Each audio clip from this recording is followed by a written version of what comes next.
అయ్య బాబోయ్! ఈ రోజు నేను చేసిన పనికి ఖచ్చితంగా మా వారి దగ్గర తిట్లు ఖాయమనుకున్నాను. ఏం చేశాను అనేది వీడియో లాస్ట్‌లో చెప్తాను. స్కిప్ చేయకుండా లాస్ట్ వరకు చూడండి. ఈ రోజు లేసేటప్పటికే 7:30 అయిపోయింది. ఇంకా లంచ్ కూడా ప్రిపేర్ చేయలేదు నేను. ఇంకా మా వారే నాకు కొంచెం కాఫీ పెట్టిచ్చి ఇంకా ఆఫీస్‌కెళ్ళిపోయారు. అద్వితి కూడా వాళ్ళ నాన్నమ్మ దగ్గరికి వెళ్ళిపోయింది. ఇంక నేను ఫ్రీ. ఇంకా అందుకే ప్రశాంతంగా ఓట్స్ కలుపుకుంటున్నాను. కొంచెం ఇల్లు చిమ్మి మాపేసాను. ధూపం పెట్టాను. కొంచెం పాజిటివ్‌నెస్ ఉంటుందని. మా వారికి లంచ్ ప్రిపేర్ చేయకపోయినా మాకన్నా లంచ్ ప్రిపేర్ చేసుకోవాలి కదా! నా మూడైతే అస్సలు బాలేదు ఇవాళ. లేట్‌గా లేసాను కాబట్టి. ఇంకేం చేస్తాం తప్పదు. నా కోసం కాకపోయినా పాప కోసమైనా లంచ్ ప్రిపేర్ చేయాలి. ఈ మధ్య ఏంటో అసలు నా టైమే బాలేదు. ఇది ఈ రోజు అయితే క్యారెట్ జ్యూస్ అడిగిందండి. క్యారెట్ జ్యూస్ చేద్దామని వెళ్ళాను. ఇంకా చాక్ అయితే కరెక్ట్ గా నా ఐకి కొంచెం దూరంగా కట్ అయింది. నేనైతే ఆల్మోస్ట్ బ్లడ్ వచ్చేస్తుంది అనుకున్నాను. దేవుడి దయ వల్ల రాలేదు. ఈ రోజు 2 గంటల నుంచి దేవుడు కాపాడాడు నన్ను. ఇంకా ఇంట్లో పిండి అయిపోయింది. ఇంకా ఓట్స్ తిందాం అనుకుంటే ఓట్స్ ఏమో ఈరోజు అస్సలు ఎక్కట్లేదు. అసలు నచ్చట్లేదు ఏంటో. ఒక రోజు లేట్ గా లేసానంటే ఇంకా ఆ రోజు అంతా నా మూడే బాగుండదు. అంటే లేట్ గా లేస్తే పని కూడా అవ్వదు కదా. ఇంకా పని ముందు పెట్టుకుని మనం ప్రశాంతంగా కూర్చోలేము. సో దాని వల్ల ఇప్పుడైతే అద్వితి వచ్చేలేపు కొంచెం రెడీ అవుదాం అనుకున్నాను. కొంచెం పోనీ వేసుకుని నన్ను నేను మోటివేషన్ చేసుకుంటున్నాను. డెలివరీ తర్వాత నేను చాలా హెయిర్ లాస్ అయ్యాను. అసలు ఎలా ఉండేదో నా హెయిర్ చూస్తే చాలా బాధేస్తుంది.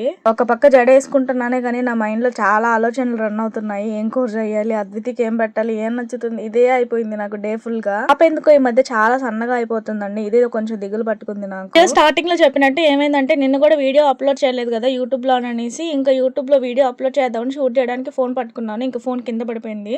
దేవుడి దయ వల్ల ఏం కాలేదు. లేకపోతే అంతే ఈ రోజు.